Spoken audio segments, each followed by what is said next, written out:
Assalamualaikum warahmatullahi wabarakatuh. Perkenalkan, nama saya Nurul Dia Aziza dengan NIM 6423038.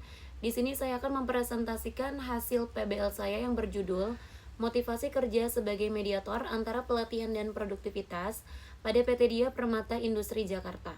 Selanjutnya di sini ada instrumen variabel penelitian. Yang pertama itu ada pelatihan, itu masuknya X1, motivasinya X2, dan produktivitasnya itu Y. Selanjutnya di sini ada metode pengambilan data. Ya, metode pengambilan data dalam penelitian ini menggunakan data primer yang diperoleh secara langsung dari responden melalui penyebaran kuesioner tertutup kepada karyawan bagian produksi pada PT Dia Permata Industri Jakarta. Kuesioner ini disusun berdasarkan indikator variabel pelatihan, motivasi kerja, dan produktivitas kerja dengan menggunakan skala Likert 5 tingkat untuk mengukur persepsi responden secara kuantitatif. Ya, responden dalam penelitian ini berjumlah 30 karyawan. Dengan teknik ini dipilih agar data yang dikumpulkan bersifat objektif, terukur, dan relevan dalam menganalisis pengaruh pelatihan terhadap produktivitas kerja dengan motivasi kerja sebagai variabel mediasi pada PT Dia Permata Industri. Selanjutnya di sini ada analisis data penelitian. Yang pertama yaitu ada uji kualitas data, nanti dia ada uji validitas sama uji reliabilitas ya. Yang kedua itu ada uji asumsi klasik. Nanti di sini dia ada uji normalitas, uji multikolenialitas, dan uji heterokedasitas. Yang ketiga ada uji hipotesis, yaitu nanti ada analisis regresi linear berganda, uji T atau uji parsial, uji F simultan, dan uji koefisien determinasi. Selanjutnya ada kualitas data. Yang pertama ada uji validitas. Uji validitas ini digunakan untuk menggunakan ketepatan instrumen dalam mengukur variabel penelitian. Untuk mengukur ketepatan instrumen, item dinyatakan valid jika R hitung lebih besar dari R tabel pada signifikan 5%. Yang kedua itu ada tidak valid jika R hitung lebih kecil daripada R tabel, yaitu dimasuk ke dalam uji validitas. Seperti itu untuk cara pengukurannya di dalam uji validitas. Yang kedua ada uji reliabilitas. Itu uji reliabilitas digunakan untuk mengetahui konsistensi alat ukur dan kendalanya jika pengukuran dilakukan berulang. Yang kedua ada uji reliabilitas. Itu uji reliabilitas digunakan untuk mengetahui konsisten alat ukur dan kendalanya jika pengukuran dilakukan secara berulang. Instrumen dinyatakan reliable jika Cron base alpha lebih besar 0,60. Ya, tidak reliable jika kurang dari 0,60. Itu dalam uji reliabilitas seperti itu untuk cara pengukurannya. Selanjutnya ada uji asumsi klasik, yaitu ada uji normalitas, uji multikolonialitas, dan uji heterokedasitas. Yang dimana uji normalitas ini merupakan uji prasyarat dalam analisis regresi linear berganda yang digunakan untuk mengetahui apakah data regresi berdistribusi normal. Pengujian ini dilakukan dengan metode Kolmogorov sampai Smirnov, yang dimana data dinyatakan normal jika signya lebih besar 0,05, tidak normal jika signya lebih kecil dari 0,05. Selanjutnya ada uji multikolenialitas, yaitu dilakukan dengan melihat nilai tolerance atau TOL dan variance inflation factor atau VIF. Jika toleransinya lebih besar 0,01 dan VIF-nya lebih kecil dari 10, maka tidak terjadi multikolenialitas. Sedangkan jika toleransinya lebih kecil 0,01 dan VIF-nya lebih besar 10, maka terjadi multikolenialitas. Selanjutnya ada uji heterokedasitas, yang dimana bertujuan untuk mengetahui apakah dalam model regresi terjadi perbedaan varians residual dari satu pengamatan ke pengamatan lainnya. Model regresi yang baik adalah yang tidak mengalami heterokedasitas. Yang pengujian ini dilakukan dengan metode Glaser, di mana jika nilai signya lebih besar 0,05, maka model regresi bebas dari heterokedasitas. Ya, jika nilai signya lebih kecil 0,05, maka terdapat gejala heteroskedasitas. Selanjutnya di sini ada uji hipotesis. Uji hipotesis yaitu ada uji analisis regresi linear berganda, uji T atau uji parsial, uji F simultan, dan uji koefisien determinasi. Uji analisis regresi linear berganda yaitu analisis regresi linear berganda digunakan untuk mengetahui pengaruh dua atau lebih variabel independen terhadap satu variabel dependen. Ya, jadi ini ditunjukkan untuk mengarahkan hubungan serta besar pengaruh masing-masing variabel independen terhadap variabel dependen, sehingga dapat diketahui variabel mana yang memberikan pengaruh paling dominan dalam model penelitian. Selanjutnya itu ada uji T atau uji parsial, di mana uji T ini merupakan salah satu metode dalam analisis regresi yang digunakan untuk mengetahui pengaruh masing-masing variabel independen secara parsial terhadap variabel dependen. Variabel dinyatakan berpengaruh signifikan apabila nilai signya lebih besar 0,05 atau T hitungnya lebih besar daripada T tabel. Sedangkan jika signya lebih besar 0,05 atau T hitungnya lebih kecil daripada T tabel, maka tidak berpengaruh signifikan. Selanjutnya ada uji F simultan, di mana uji F atau uji simultan merupakan teknik analisis statistik yang digunakan untuk mengetahui apakah seluruh variabel independen berpengaruh secara bersama-sama terhadap variabel dependen.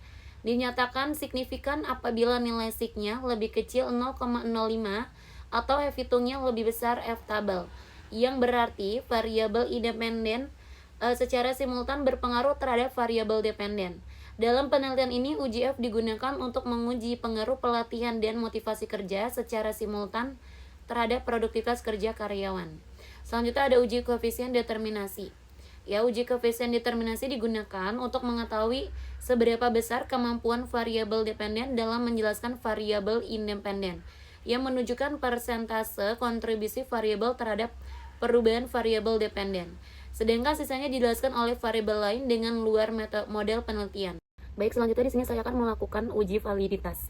Yang pertama itu buka SPSS, masukkan X1-nya sampai 5 kali, begitupun seterusnya sampai Y.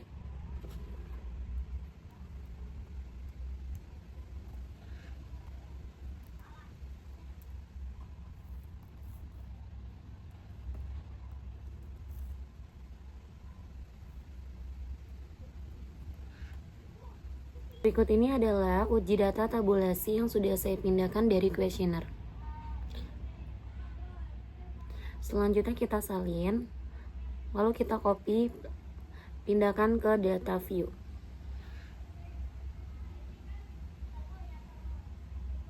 Di sini saya akan melakukan uji validitas data terlebih dahulu. Kita pencet correlate, bivariates, terus X1, X2 kita pindahkan sampai variabel X1-nya. Lalu klik OK. Selanjutnya dilakukan secara berulang sampai X2 dan Y-nya juga seperti itu. Lakukan secara berulang untuk mengetahui uji validitas datanya, X1-nya berapa, X2-nya berapa, sampai Y-nya.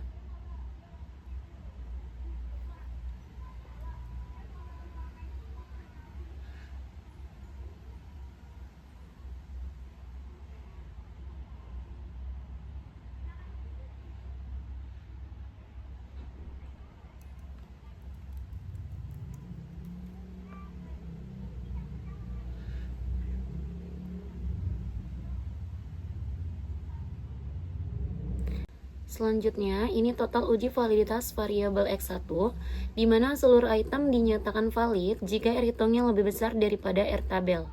Yaitu di sini R tabelnya saya memakai 0,361 karena menggunakan sampel 30. Di sini terlihat bahwa 5 item X1-nya memiliki nilai R hitung berkisar antara 0,32, 0,832 hingga 0,925. Yang menunjukkan lebih besar daripada R tabel, maka dinyatakan valid. Selanjutnya X2-nya juga menunjukkan semua item valid dengan nilai R hitung antara 0,652 hingga 0,859, yaitu dinyatakan valid karena lebih besar daripada R tabel. Selanjutnya pada variabel Y, kelima item memiliki nilai R hitungnya itu 0,626 hingga 0,812 yang menunjukkan lebih besar daripada R tabel sehingga dinyatakan valid. Selanjutnya di sini saya akan melakukan uji reliabilitas. Yang pertama itu kita klik analyze, lalu ke scale, lalu pencet reliability analysis, masukkan X1-nya sampai variabel X1. Karena di sini kita ingin mencari X1-nya terlebih dahulu. Lalu klik OK. Di sini terlihat X1-nya itu 0,819, yang mana lebih besar daripada 0,60, yang maka dinyatakan reliable. Selanjutnya di sini ingin mencari X2-nya, dia caranya sama seperti tadi, lalu pencet analyze ke scale, ya lalu masukkan X2-nya. Ini kita reset terlebih dahulu. Ya, lalu masukkan X2-nya.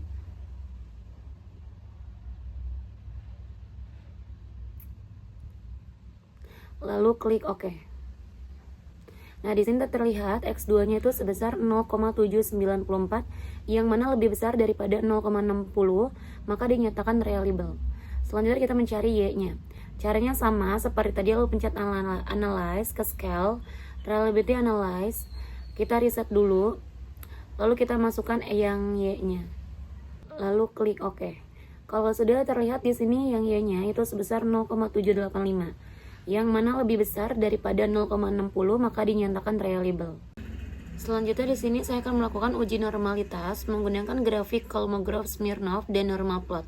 Yang pertama klik analyze, lalu ke regression, lalu pencet linear, masukin variabel X1-nya ke independen, variabel X2-nya lalu ke independen juga, masukin variabel Y-nya ke dependen, lalu pencet klik save.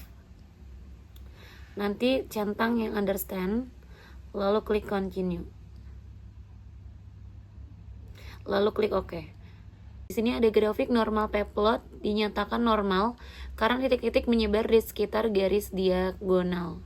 Lalu kita ke uji Kolmogorov-Smirnov, ya lalu pencet analyze, pilih non-parametric text, legacy dialog, lalu ke one sample KS, lalu scroll ke bawah, pilih yang understand, masukin, lalu klik OK. Dinyatakan normal karena nilai signifikannya 0,300 lebih besar dari 0,05. Selanjutnya di sini saya akan melakukan uji multikolinearitas. Yang pertama yaitu klik analyze, lalu ke regression, klik linear.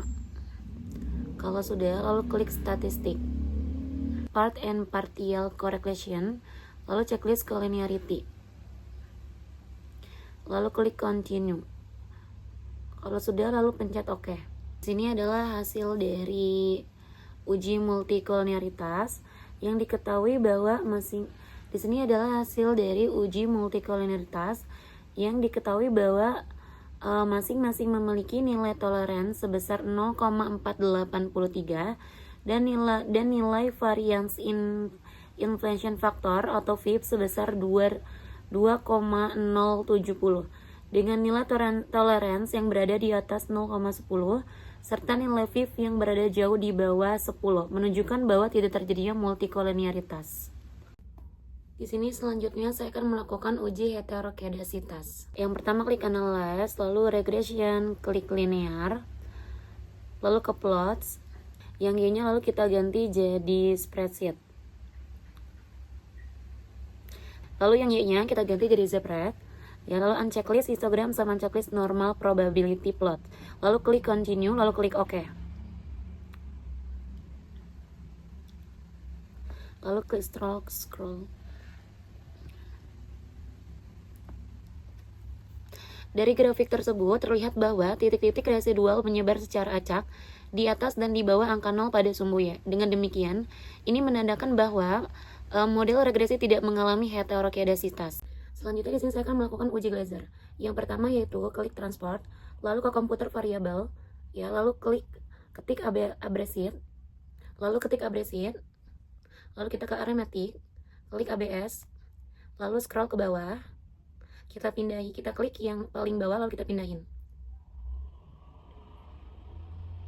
Kalau sudah klik OK, lalu kita klik ke menu analyze.